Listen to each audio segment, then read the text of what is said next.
I'm Geoff Hogarth, and I used to own the Iron Door, and this show is about the original Iron Door revisited. And all these bands you see here were the original Iron Door bands. From the very start we used to put this rock and roll on. The other clubs were playing jazz, traditional jazz, and modern jazz, but from the very start we started with this rock and roll. We used to go to the Mardi Gras, and we wanted to open something a bit different. So I'm walking down Matthew Street and I bump into Geoff, and he said, I've just bought a club, and he said, I'm going to call it the Iron Door. He said, would you like to see it? So I said, yeah, great, where is it? So we carries on down Matthew Street, turns left, and we're into Temple Street, and there's this building, big tall building with this big iron door. We opened the iron door and there was all lifts and machinery and all kinds. He said, I'm going to rip all this out. I said, great. He said, how long are you home for? I said, 2 weeks. So he said, well, we're starting work tomorrow. He said, do you want to come down and help us? So I said, great. I said, how much are you paying? He said, well, we've got plenty of tea. So we decided to open a club with a basement, but the top part being with a carpet and looking pretty luxurious. Initially we were going to make the top part, which we did by the way. It was going to be on the Parisian nightclub style and the Cotton Club. We had trellises and flowers in the ceiling which added all the atmosphere, so that's how the Iron Door came about. So that's what it was, the basement like the Cavern and the top part like the Mardi Gras. So we had the best of both worlds there. The Mardi Gras and the Cavern all in one. It had the sort of air of mystery about it because that big iron door on the front end gave a bit of sort of cachet to the place you went in there, you know. And when you went in, there was all the colours all over the place, the walls and everything. It was really great.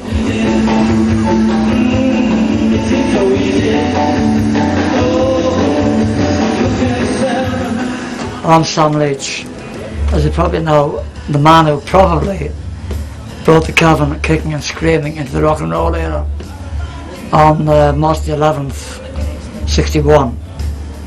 I've been doing shows at the Iron Door, and I put an all-nighter on, and we got 1,800 people. The Cavern that night had 50 people. So 10 days later it turned over to rock and roll at night. It just makes me smile when it's at the Cavern where it all began. The Cavern was the last club to put rock and roll on. It just makes me smile. First night was incredible, the first all-night session. There's 12 bands on, 12 hours.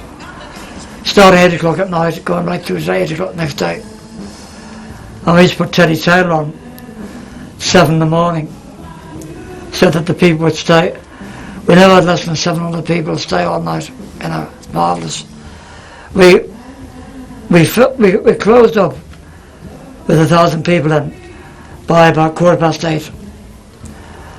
And then the young kids in those days didn't have cars, so they get the early bus home, the last bus.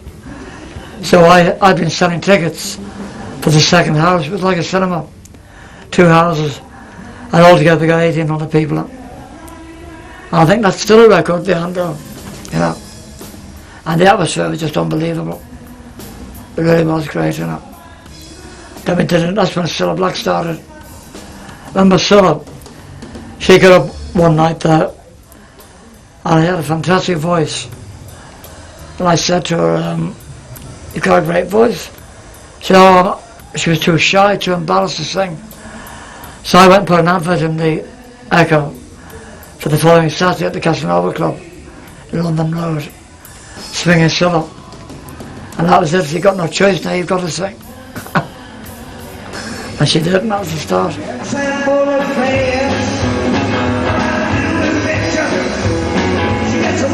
Geoff gave us, he helped give us our start. If you think about it logically.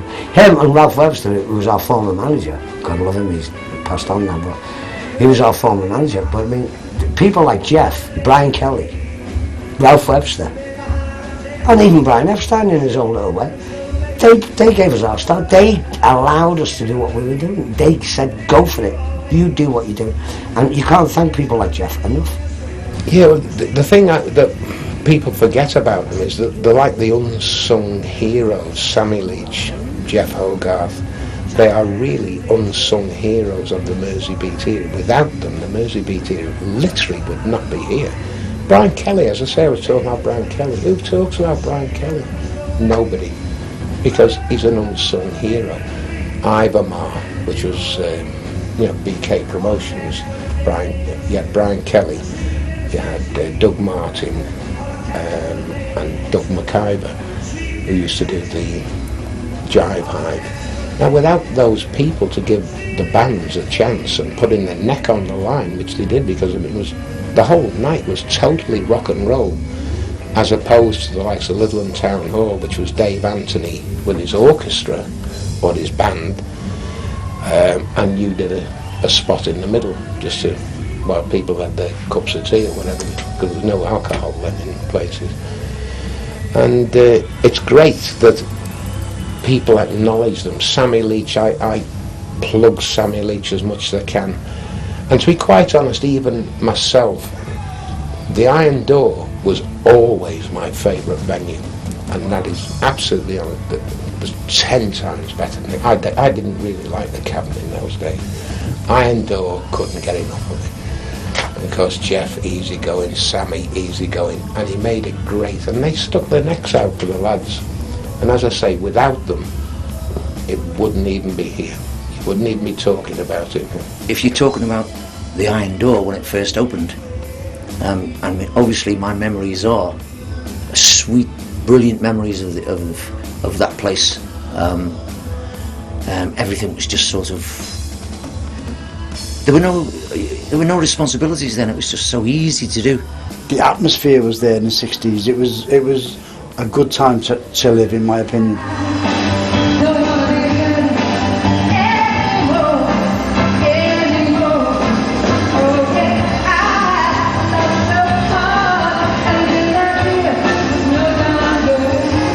We met Geoff about 1960, 61, and then I think the club was still the Storyville at that time, the Iron Door. We went down there again, and virtually, it was like a residency for us. We were there every other week, as good as.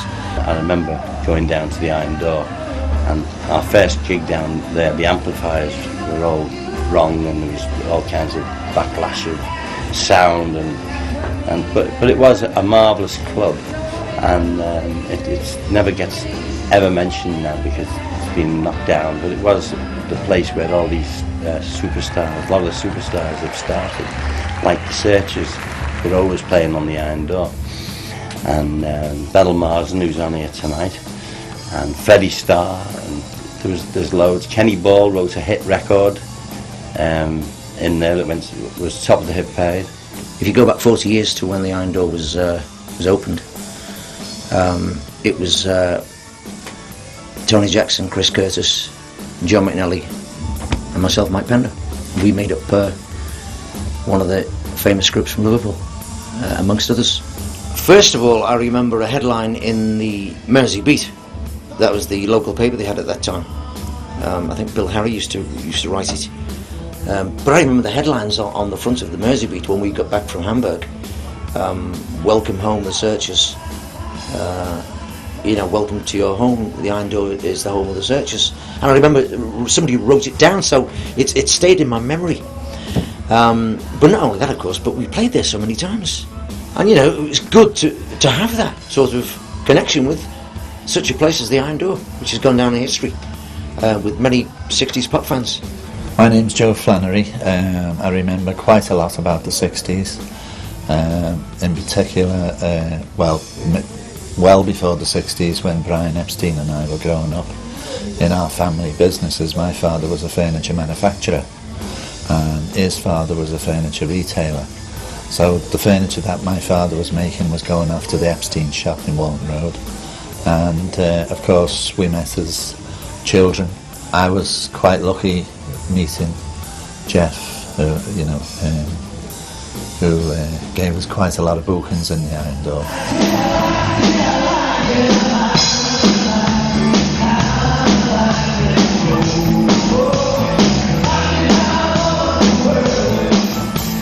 But I think the abiding memory of the Iron Door is having to carry all the equipment up and downstairs.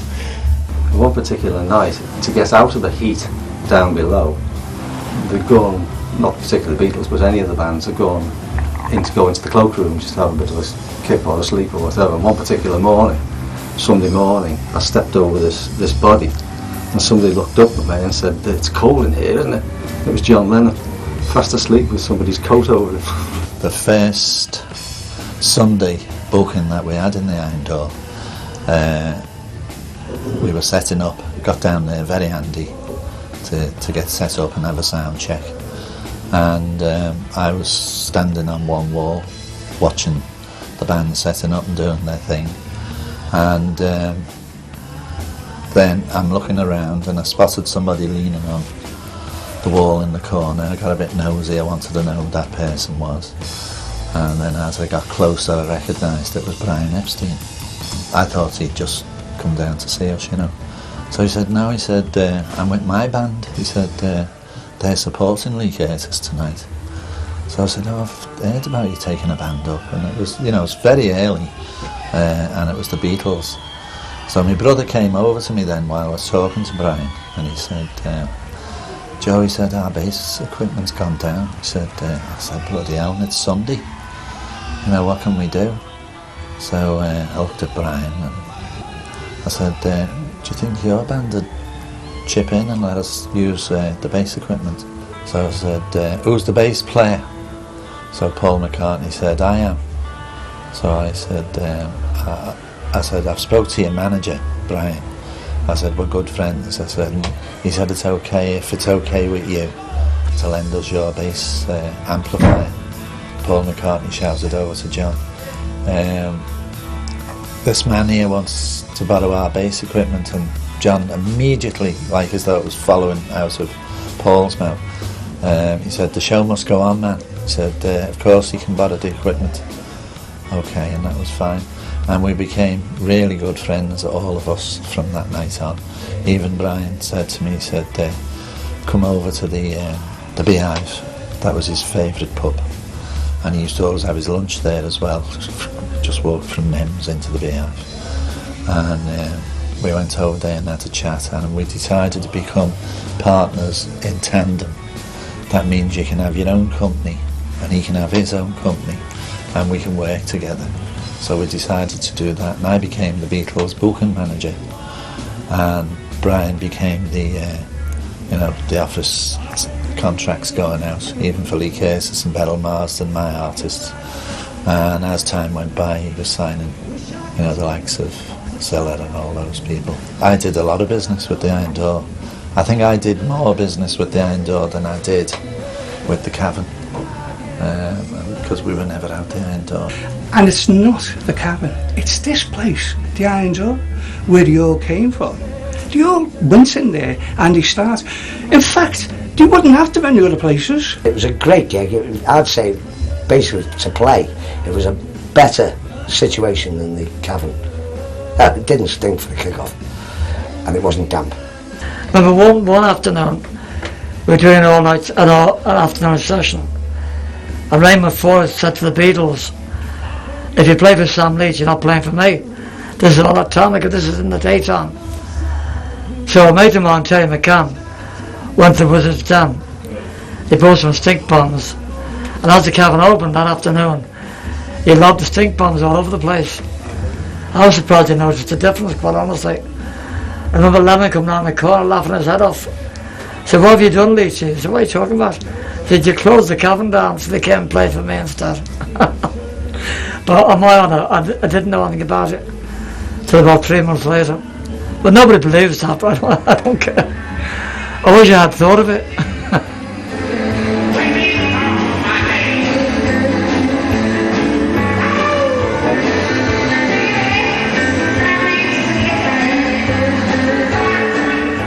Brian Kelly, who ran the Ludlam Town Hall and the Latham Hall, was an avid viewer of Huckleberry Hound Show, as I was. I went to train as a cartoonist at the College of Art originally, when I was 15. So I used to love cartoons in all their shapes and forms. In 1958 there was a particular Huckleberry Hound show where Huckleberry Hound received a crate from his Australian uncle, and when he opened it up, its kangaroo jumped out going boing, boing, boing all over the place. He says, "Oh, a king-size meese," and he thought it was a huge mouse, so it just creased me. That I really thought it was great. Never heard the word king-size before that, actually. So I went down to, we were playing at the Latham Hall, and I shouted to Brian Kelly at the door, I said, "Did you see Huckleberry Hound tonight?" He says, "Yeah, here comes Kingsize Taylor." And he thought that that was exactly the same as me. Hilarious thing to come out with. And he actually went on stage that night and he announced them, "Here we have new name for, it used to be just the Dominoes then, he said, new name for the Dominoes, Kingsize Taylor and the Dominoes." And that's literally how it started. I mean, Kingsize Taylor's harmonising was copied by the Beatles, you know. In fact, every band in Liverpool would copy Teddy Taylor. He was on the mailing list of Chess Records, and he always got the early records before anyone else. And every band in Liverpool would go to his concert with a notebook and pencil, taking down the chords and the words, including Paul McCartney. He doesn't like admitting that, but it's true, you know. There were no sort of restrictions with the bands. You were told to turn up, you did your spot and it was great, and you got your couple of bob. I mean, nobody paid a lot of money in those days. Nobody was really bothered when you got paid. But the thing I liked about the Iron Door is, I think I'm not sure whether they started at 8 in the evening and went through till 8 on the Sunday morning.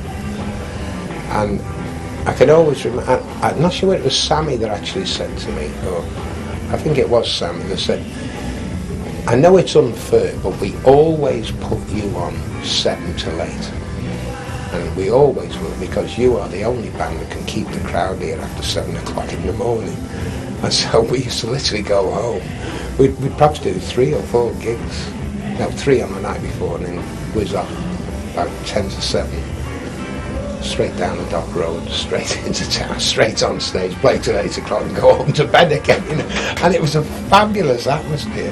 And even after these people had been in a club for 12 hours, they were still loving it, you know.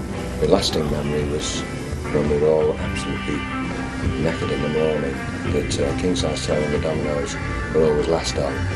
And they had had a good night's sleep, and they all came in looking bright and breezy after a good breakfast. And it all started again. People stayed there all night. It was a fantastic feeling.